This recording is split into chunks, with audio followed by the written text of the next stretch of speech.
Hey guys, it's Evan here, the resident game master of Chaotic Cast. This is another series that we talked about previously that we're going to be starting, and it is called Getting Started into Chaos. Basically, we're going to go over the beginner principles and all things to get started in D&D.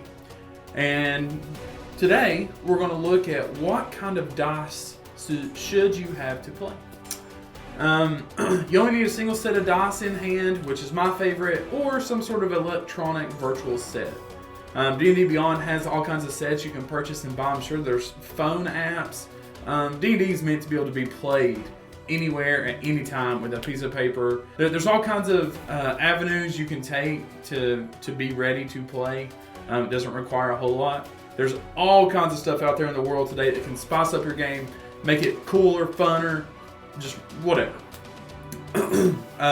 But very beginner, very basic, just for those who are beginning to dip your toe in the pool of D&D awesomeness.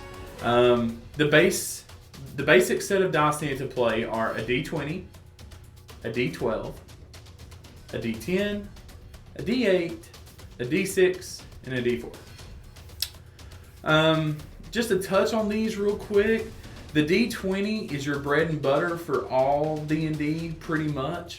All of your ability checks, chances to hit an enemy, and sometimes just crazy randomness requires the roll and tumble of a D20. I have the most D20s out of my dice set because if one screws me over, I will just banish him from being rolled the rest of that day.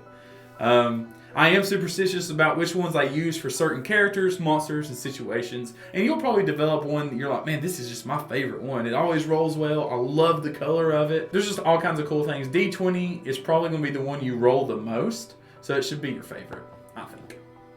One that's kind of special is the D10 because you can roll it twice and determine a percent in case there's ever a percentile value that needs to be given, where the DM asks you to roll it to achieve something or an ability or a spell, or if you're a cleric trying to use your divine intervention, just various little things that require a percentile value to progress the game. You can roll a D10 twice. First number is the first digit, second number is the second digit. Or there are dice out there that are called D100s that go up in tens. So you got 0, 10, 20, 30, 40, 50, 60, 70, 80, 90. Then you'll have a double, or the 0 is a double 0. You guys, roll a double 0 and another 0. It's 100. All the other ones, looking back at the D12, D10, D8, D6, and D4, they're generally used for damage. Depending on what kind of weapon you're using or what kind of spell you're casting.